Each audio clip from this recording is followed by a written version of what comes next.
세상을 위해 일하면 돈이 따라온다. 히토리 씨는 이렇게 말합니다. 돈을 버는 것은 세상을 위해 좋은 일이다. 그는 이렇게 생각하며 상인으로서 당당하게 인생을 즐기지만 이런 생각을 우리 사회에서는 잘 받아들이지 않으며 받아들이기는커녕 오히려 돈을 버는 것은 나쁜 짓이라는 선입견을 가진 사람이 적지 않습니다.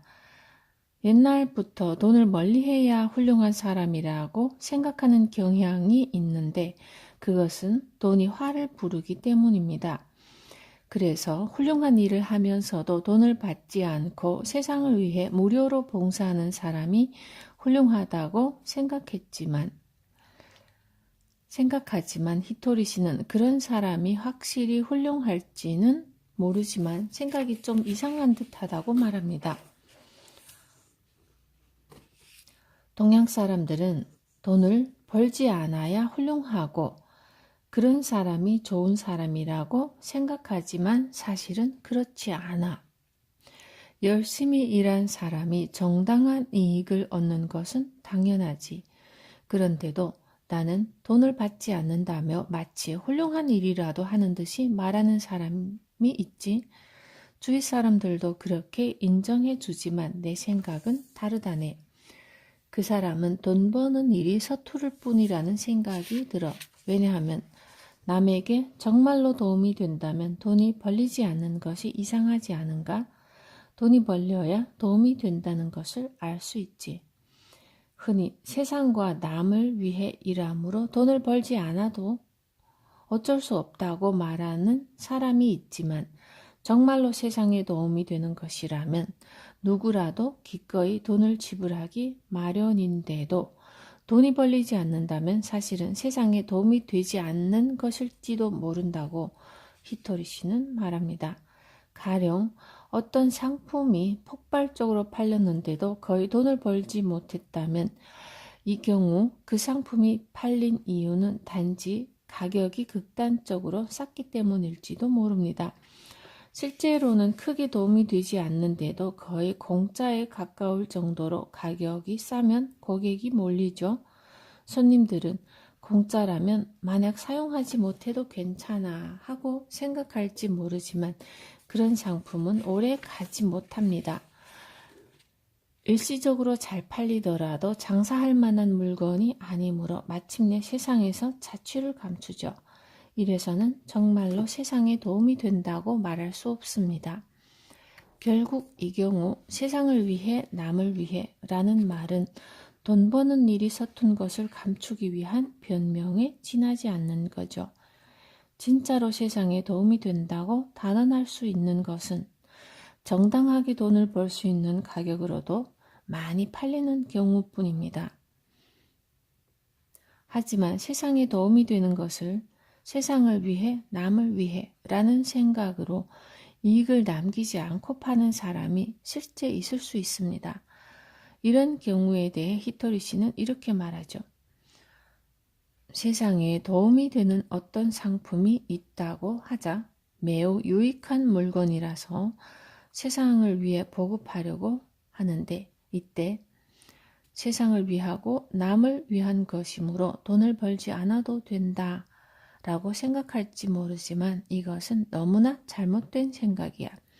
세상을 위하고 남을 위해 열심히 노력하는 사람이 돈이 없다면 이상하지 않은가? 하늘도 그런 것은 바라지 않아. 남에게 도움이 되고 기쁨을 주는 물건을 팔고 왜 돈을 벌지 못하고 가난하며 괴로워해야 하는가? 좋은 일을 한 사람이 괴로워할 필요는 절대로 없어. 그런 경우는 아무도 원하지 않으며 하늘도 원하는 바가 아니야. 세상을 위해 일하는 사람이 괴로워한다는 것은 누가 생각해도 불합리하고 이 점은 누구라도 바로 알 수 있는 이치입니다. 히토리 씨는 이익은 하늘이 주는 보수라고 생각합니다. 세상에 유익한 일을 하면 하늘이 그에 대한 보수로 돈을 주고요. 좋은 일이 아니면 보수는 없습니다. 히토리 씨는 돈에 대해 이렇게 생각함으로 돈을 벌었다는 것은 좋은 일을 한 증거라고 보죠. 그러므로 좋은 일을 하고도 보수를 받지 않으면 이상합니다. 더 직설적으로 말하면 하늘이 주는 보수를 받지 않는 것은 불경스럽다고 말할 수 있는 거죠. 이익을 얻지 않는 일이 반드시 세상을 위하는 일이라고는 할 수 없습니다. 이익을 취하지 않으면 언뜻 보기에 싼 값으로 많은 사람에게 빨리 팔 수 있으니 세상을 위하는 것처럼 보이지만 이익이 없으면 상품을 더 효율적으로 만들거나 품질을 향상시킬 자금을 모으지 못하고 이렇게 되면 오히려 판매 가격을 낮출 수 없어 상품 보급이 늦어지고 더 좋은 품질의 물건을 제공할 기회를 잃습니다. 게다가 이익 없이 무리하게 일하면 상품을 파는 사람 자신이 궁지에 빠지기 쉽고요. 이렇게 되면 상품 자체를 내놓지 못할 위험조차 있는 거죠. 다시 말해 이익을 취하지 않는 무리한 방법은 좋은 상품을 널리 보급한다는 목적 자체와 맞지 않는 면이 있습니다. 이 점은 자원봉사자의 경우를 생각하면 분명히 알 수 있는데 자원봉사 활동을 할 수 있는 사람은 돈이 있는 사람이고요.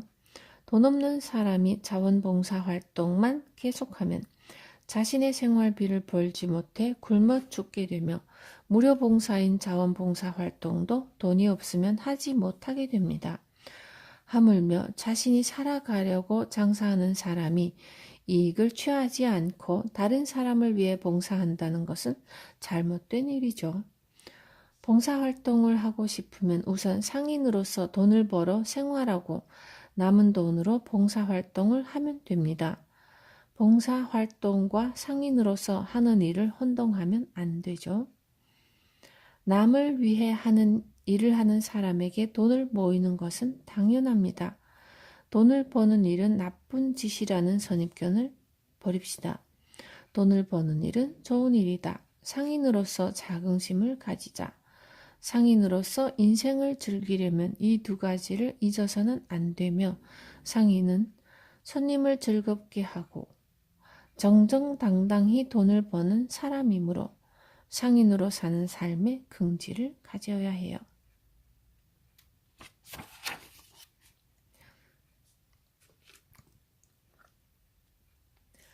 생각을 높여야 돈이 모인다.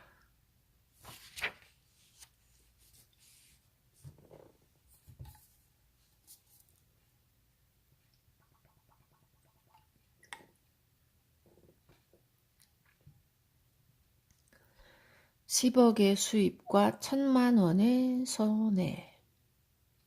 장사하는 일종의 모험이므로 주변에 많은 덫과 함정이 도사리고 있습니다.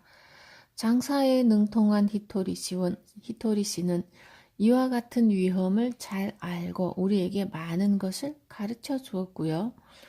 히토리 씨는 장사에서 실패하는 이유로 두 가지를 들었는데 그 하나는 돈벌이에 현혹되는 것입니다.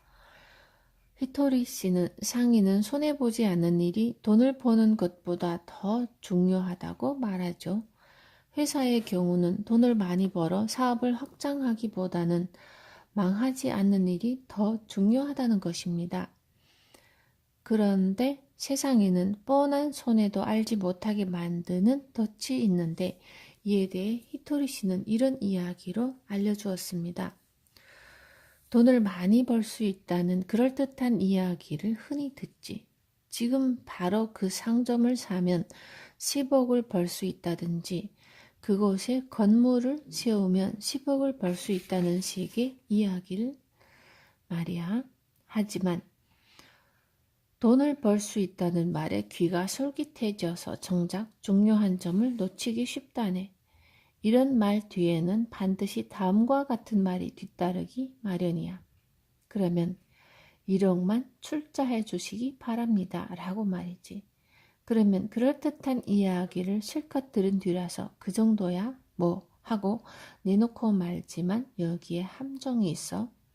10억을 번다고 생각하면 1억이나 2억쯤은 내도 괜찮다는 기분이 들지. 이런 기분에 편승해서 속임수의 마수가 손길을 뻗치는 게야. 마술의 비결은 속임수를 관객에게 보이지 않게 하는 것이지, 마술사가 오른손을 움직이면 관객은 왼손을 보지 않아. 그러나 이때 전문가는 요술사가 움직이는 손을 보지 않고 반대편 손을 본다네. 돈을 벌 수 있다는 이야기도 마술과 비슷해. 10억을 벌 수 있다는 이야기가 나오면 1억을 내야 한다는 이야기는 들리지 않게 된다네. 마술과 같은 수법이야. 사람은 너무 과분한 이야기를 들으면 판단이 흐려집니다. 히토리 씨는 사람의 판단이 흐려지는 점을 이용해서 마술이 생겼고 범죄에서는 사기가 발생한다고 말합니다. 10억을 벌 수 있다는 말을 듣고 뛰어들었다가 한 푼도 벌지 못했다는 이야기를 흔히 들을 수 있는데, 이런 경우에는 벌기는커녕 출자금도 회수하지 못합니다. 이런 사실을 알고 나면 10억을 벌 수 있다는 말을 듣더라도 1억을 내야 한다는 이야기를 놓치지 않고 곰곰이 새겨듣게 되고, 내는 돈을 돌려받을 수 있을지 따져본 뒤 저는 그만두겠습니다 하고 말할 수 있습니다. 또는 출자금 가운데 반은 돌려받을 수 있다고 생각하면 출자금을 5천만 원으로 줄이려는 생각도 날 것입니다. 출자금을 줄이려는 정도가 신중한 태도가 되면 사안을 냉정히 보고 있는 것이므로 별 문제는 없으나, 돈이 벌린다는 이야기에 현혹되면 출자금을 줄이려는 생각 따위는 하지 않는데, 이런 경우가 문제라고 히토리 씨는 말합니다. 과분한 돈벌이에 현혹되어서는 안 된다. 이 점만 주의하면 장사에서 가장 위험한 덫 하나를 피할 수 있습니다. 대중적인 인기에 연연하지 마라. 장사에 실패하는 2가지 이유 가운데 하나는 과분한 돈벌이에 현혹되는 일이라고 앞에서 말했습니다. 그리고 나머지 이유는 명예욕이라고 히토리 씨는 말합니다. 히토리 씨는 이 점을 기업 재건에 이름을 날린 어떤 경영인의 사례를 들어 설명했습니다. 조선소를 경영하는 사람이 경영 위기에 빠진 여러 조선소를 차례차례 정상화시켜 기업 재건이 왕이라고 불렸다네. 이 사람이 마지막으로 대규모 조선소의 재건을 위임받았는데 조선소 경영이 엉망이 되어 망해버리고 말았어. 그 조선소는 국영기업이었기 때문에 규모가 대단히 컸지. 그 사람이 원래 경영했던 조선소와는 비교가 되지 않을 만큼 컸기 때문에 재검을 위임받았을 때 개구리가 뱀을 삼켰다라고 했을 정도였어. 그 사람은 자신이 기업 재건의 왕으로 불렸을 뿐만 아니라 당신이면 해낼 수 있다라는 말을 듣고 해볼 생각이 났을 게야. 그래서 가진 재산을 모두 투입해서 재건을 떠맡았지만 그 조선소는 원래 국영기업으로 관료들이 일하고 있었는데 관료들은 그 사람의 말을 전혀 듣지 않았어.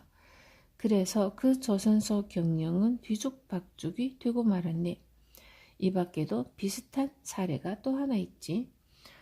비즈니스 왕으로 불린 사람이 쓰러져 가는 대형 은행을 재건하려고 인수했어.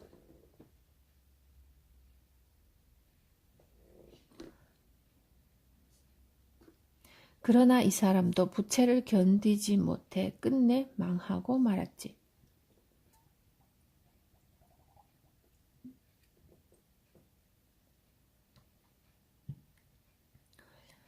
매스컴이 재건왕이라든지 비즈니스 왕이라고 불러주면 대중적인 인기를 끌어보는 일을 해보고 싶어 한다네. 하지만 이 점이 바로 문제야. 국영조선소 든 대형 은행이든 언뜻 보기에는 대단하지만 실상은 썩은 준치에 불과하다네. 썩은 준치로는 조림도 구이도 만들지 못해. 그런데 이런 생선을 산 셈이야. 만약 썩지 않고 먹을 수 있는 준치라면 상대방이 사주십시오라는 말을 절대로 하지 않겠지. 그러므로 대중적인 인기를 한 말에 이끌려서는 안 된다네. 사람에게는 명예욕과 허영심이 있습니다. 국영 조선소나 대형 은행을 재건한다는 이야기는 이 명예욕과 허영심을 자극하죠. 그래서 그만 대중적인 인기를 얻어보자는 기분에 빠져 냉정한 판단력을 잃지만 이런 유혹적인 이야기는 위험한 덫이라고 히토리 씨는 말합니다. 또 히토리 씨는 그런 제안이 나오면 다음과 같은 말로 물리치라고 하죠. 당신이라면 이 기업을 재건할 수 있겠느냐는 질문을 받으면 이렇게 답하면 된다네. 재건할 수 있지만 지금은 바빠서 그럴 여유가 없습니다. 어떻게 하면 재건할 수 있느냐고 질문을 하면 이렇게 대답해라. 회사를 망친 사람을 모두 해고하고 그런 기업에 대출을 해준 은행은 채권을 포기해야 합니다.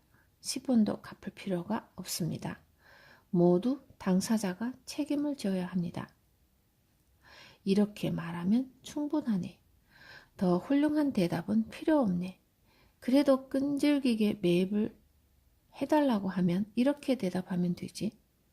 무슨 말씀을 하시는 겁니까? 당신이 내 지혜를 빌리고 싶으면 한 달에 20억씩 주십시오. 지혜를 빌리면서 돈을 내라니 이치에 맞지 않습니다. 그런 생각으로 회사를 경영했으니 망할 수밖에요. 와우, 대박. 대중적인 인기를 끌려고 썩은 준치를 살 필요는 없어. 명예욕은 상인을 올가매는 올감이다.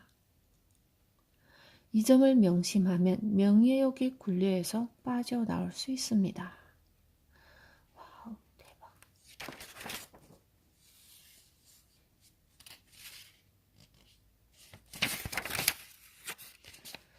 주식회사보다는 대자영업이 좋다. 히토리 씨는 명예욕이 상인에게는 위험한 덫이라고 앞에서 말했습니다. 또 상인이라는 신분의 열등감을 가지면 덫에 걸리기 쉽다고도 말하죠. 상인은 내게 가장 어울리는 직업은 바로 상인이다고 생각해야 한다네. 그렇지 않으면 반드시 명예욕에 사로잡히게 되어 있어. 그렇지만 명예욕은 누구나 있게 마련이므로 어느 정도까지는 있어도 괜찮아. 사람들은 명품 핸드백을, 신분 상승을 기대하고 사지 명예를 위해 10배나 비싼 물건을 사는 게야. 벤츠나 빌딩을 소유하는 것도 명품을 사는 심리와도 같아.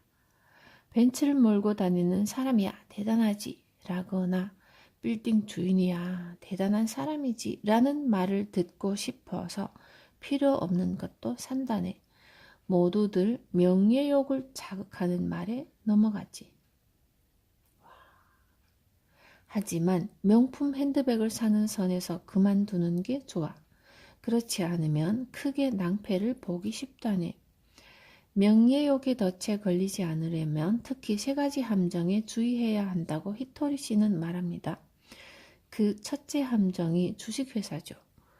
사업을 바로 주식회사로 시작하려는 것은 허영심 때문이야. 말하자면 회사 사장님 소리를 듣고 싶어서 주식회사로 시작하지만 주식회사 형태로 사업을 한다고 해서 반드시 유리하기만 한 것은 아니야. 개인 상점으로도 얼마든지 일을 할 수 있어. 나는 오랫동안 개인 상점으로 사업을 해왔어. 나는 자신의 사업을 대자영업으로 부른다네. 대기업이 있으니 대자영업이라고 해도 좋지 않은가? 대자영업이라고 하면 모두들 웃지만 이 정도로 긍지를 가지고 상인 노릇을 하면 주식회사로 할 생각은 들지 않는다네. 허영심만으로 주식회사를 만들어서는 안 된다네. 필자의 경우 점포를 빌릴 때 형편이 좋아서 주식회사로 바꾸었으나 실제는 개인 상점으로도 충분했는데 하는 생각을 하고 있습니다. 주식회사의 경우 아무리 많이 벌어도 세금을 내고 남은 돈 모두가 경영자의 가처분 소득이 되지 않는데 개인 상점이라면 세금을 내고도 남은 돈으로 무엇이든 마음대로 살 수 있지만 주식회사에서는 잉여금이 나와도 마음대로 쓰면 횡령이 됩니다. 또 주식회사의 경우 경영자의 보수를 지나치게 높게 책정해도 세법상 번거로운 일이 많습니다. 그래서 아무리 돈을 많이 벌어도 경영자의 실수입이 제한받아 일할 의욕을 상실하기도 합니다. 주식회사보다는 자영업이 대자영업이 좋다. 이런 긍지를 가지고 함정에 빠지지 맙시다.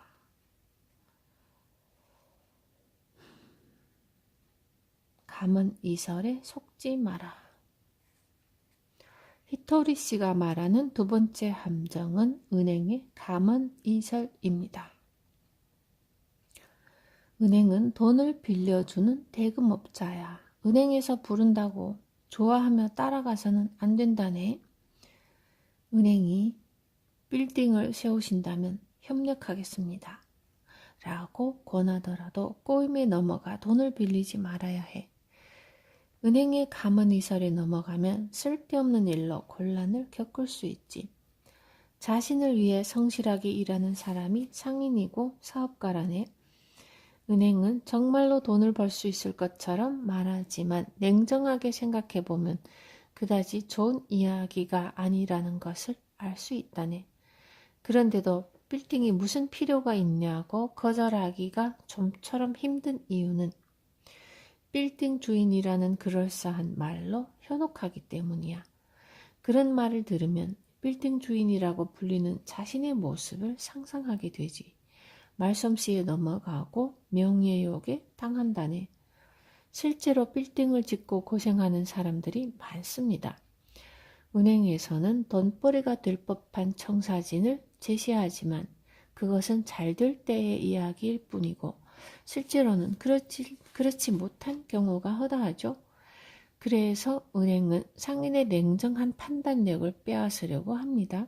즉 명예욕을 자극하는 빌딩 주인이라는 말로 상인을 사로잡는 거죠. 은행은 이런 감언 이설로 사람을 낚아놓고 돈을 빌리게 합니다.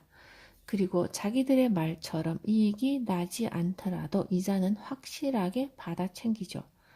그러면 돈을 빌린 상인은 차용금과 이자를 갚기 위해 다른 곳에서 피땀 흘려 번 돈을 쏟아 부을 수밖에 없고요.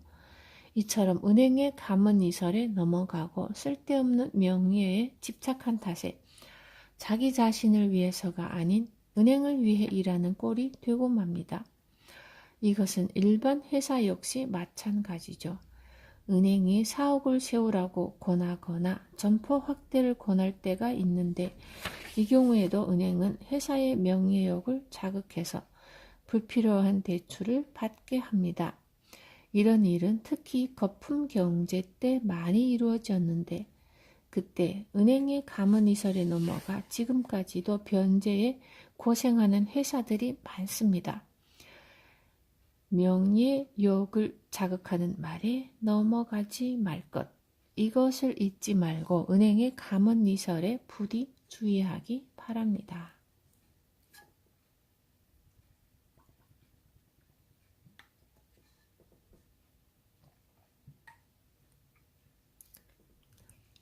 지위에 끌리면 장사를 망친다.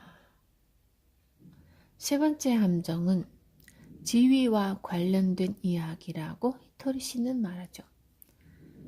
지역 사회의 상가 임원이라든가 번영회 위원 회장 등 대단해 보이는 지위를 맡아달라고 하면 명예욕이 생겨 수락하게 되지.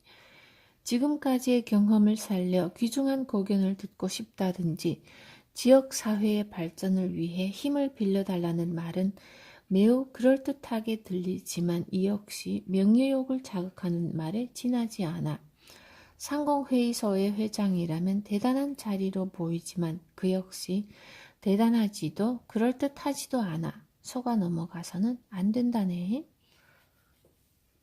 이런 지위가 정말 필요한지 곰곰이 생각해 봅시다.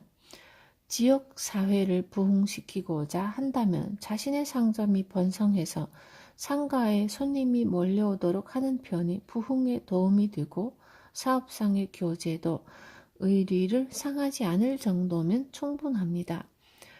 상인은 본업 이외의 일에 열중하면 반드시 도태합니다. 골프에 열중한다든가 다른 일로 바쁘면 본업에 소홀해질 수밖에 없고요. 장사는 그렇게 해도 잘 될 만큼 쉬운 일이 아닙니다.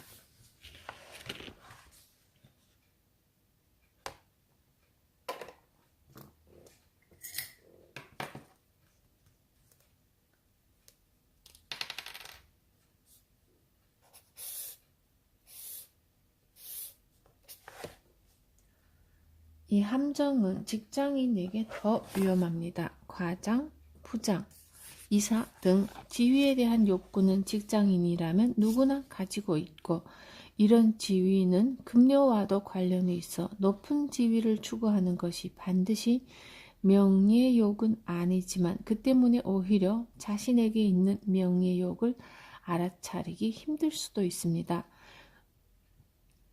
명예욕 때문에 높은 지위를 원하는 마음이 강하다 보면 일에 지장이 생길 수도 있고, 그렇게 되면 자신의 가치는 점점 떨어지고 높은 지위와 오히려 멀어집니다. 지위에 연연해서 본업에 지장이 생기므로 봉급 생활자도 지위와 관련된 명예욕에 주의해야 합니다. 이외에도 명예욕을 자극하는 이야기는 수도 없이 많습니다. 검을 정치가거나 높은 관료와 안면을 튼다든지 유명 연예인과 친할 수 있다는 등의 이야기도 흔히 듣지만, 그런 이야기에 솔깃한 사람은 상인으로서 자긍심이 없기 때문이라고 히토리 씨는 말합니다. 대통령과 만난다고 돈이 생기지는 않지. 그것보다는 근처 아주머니에게 부탁받은 상품을 배달하는 일에 보람을 느껴야 한다네. 돈 한 푼 되지 않는 정치가에게 아부하는 상인은 보기 좋지 않아. 그보다는 고객에게 기꺼이 상품을 배달하는 편이 멋지지. 무엇의 명예를 느끼는지가 문제라네. 상인을 가장 멋지다고 생각하면 다른 사람에게 아부하지 않지. 그런데 사업가보다 정치가나 관료가 훌륭하다든지 연예인이 더 대단하다고 느낀다면 금방 이 함정에 빠져들고 만다네. 상인은 자긍심을 가져야 해. 자긍심을 가지지 못하면 반드시 명예라는 미끼에 걸려들어 헤어나지 못하게 된다네. 지위에 연연해 하지 않는다. 상인의 자긍심은 명예욕을 물리친다. 이것을 반드시 기억하고 지위라는 함정에 빠지지 않도록 합시다. 상인으로서 자긍심을 지키고 명예욕을 자극하는 이러한 함정에 빠지지 않는다면 반드시 성공하는 사람이 될 수 있다고 히토리 씨는 자신 있게 말합니다.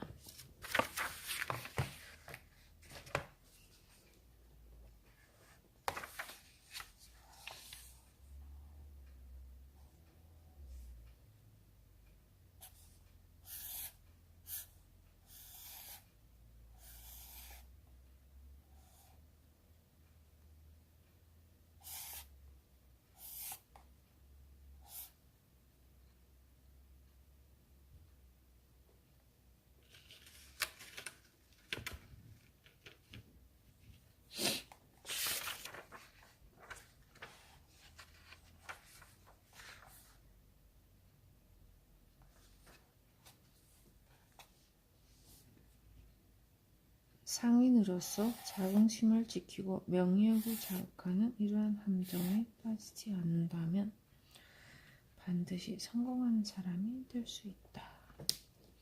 자신을 관광 상품으로 생각하라. 상점을 운영할 때 고객을 모으는 일은 매우 중요합니다. 히토리 씨는 고객을 모으기 위해서는 무엇보다도 밝은 인상을 주는 일이 중요하다고 생각하죠. 사람을 모을 때에 어두운 사람은 도움이 되지 못하는데 이유는 사람은 밝은 것을 보고 모여들기 때문입니다. 관광이라는 글자는 빛광을 본다 빛광 본다 관이라는 뜻이야. 사람은 관광을 좋아하는 동물이지. 말하자면 오징어 잡이 배의 불빛에 모여드는 오징어처럼 사람도 밝은 곳으로 몰려든다네. 그래서 편의점도 밤에 전등을 환하게 밝혀 사람들을 끌어들이지. 이것은 생물학적 밝음에 대한 이야기지만 마음의 밝음 역시 사람을 불러 모으게 되어 있어. 사람들은 설레고 즐겁든지 밝거나 기운이 넘치는 곳에 모여들지. 그곳에 실제로 전등을 밝히지 않았지만 다른 사람의 눈에는 정말 밝은 빛이 보이고 밝은 느낌을 받는다네.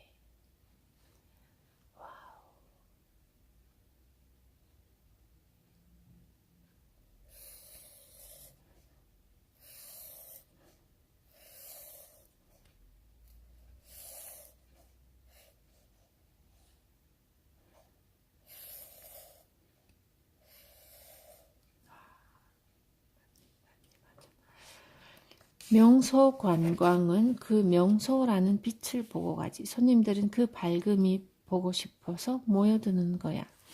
그래서 손님이 오도록 하기 위해서는 관광지를 만들어야 한다네. 동네 어느 한 상점이 빛을 낸다 하면 모두 그곳으로 모여들어 그 상점은 매일 관광객으로 북적이게 되지 않겠나? 상점을 관광지처럼 만들거나 자신을 관광지로 만들어야 해. 자신이 빛나면 상점은 자연히 관광지가 된다네. 사람을 불러 모을 만큼 밝으면 자기 자신은 손님에게 관광지와 같은 의미를 가집니다. 이렇게 말하면 마치 성격 개조처럼 어렵게 들리지만 실제로는 간단히 실천할 수 있습니다. 구체적으로 말하자면 웃는 얼굴로 손님을 맞는다. 힘찬 목소리를 낸다. 얼굴에 윤기가 돌게 한다. 어두운 이야기는 하지 않는 등 극히 당연한 것뿐입니다. 이렇게 하려면 약간의 비결과 훈련이 필요하지만 간단한 것만 신경 쓰면 의외로 밝아질 수 있습니다. 예를 들어 같은 말을 하더라도 작은 소리로 경기가 나쁘지요 라고 말하면 어두운 느낌이지만 커다란 소리로 야 경기가 나쁘죠 하며 신기하게도 밝은 느낌이 듭니다. 이처럼 작은 배려로도 사람들은 밝아질 수 있습니다. 사람을 불러 모으는 밝은 사람이 되는 일은 자영업뿐 아니라 모든 사업에도 도움이 됩니다. 봉급 생활자도 마찬가지로 회사는 많은 사람들이 일하는 곳이므로 밝은 사람은 조직의 화합에 도움이 됩니다. 그것만으로도 조직 속에서 보물 취급을 받는데 거기에 사람을 불러 모으는 힘까지 있으면 회사 안팎에서 유능한 사람과도 좋은 협력 관계를 만들 수 있어서 모두가 믿음직스러워합니다. 그리고 중요한 것은 마음이 밝으면 생각도 항상 진취적이 될 수 있다는 점이죠. 항상 사물을 진취적으로 볼 수 있는 것은 사업가에게 매우 중요한 기본 자세입니다. 이 기본 자세를 확실히 몸에 익히기 위해서도 자신의 마음을 밝게 바꾸도록 노력해야 하죠. 밝은 마음을 가지기 위한 방법에 대해서는 앞으로도 여러 번 히토리 씨에게 배운 비결이나 간단한 훈련을 소개하겠습니다. 밝은 사람이 되자. 이것은 자신의 생각을 진취적으로 바꿔 사람을 불러 모으는 매력이 될 수 있습니다. 이 책을 읽는 여러분도 관광지처럼 밝은 느낌이 드는 사람이 되어 사람들을 불러 모으고 성공하기 바랍니다.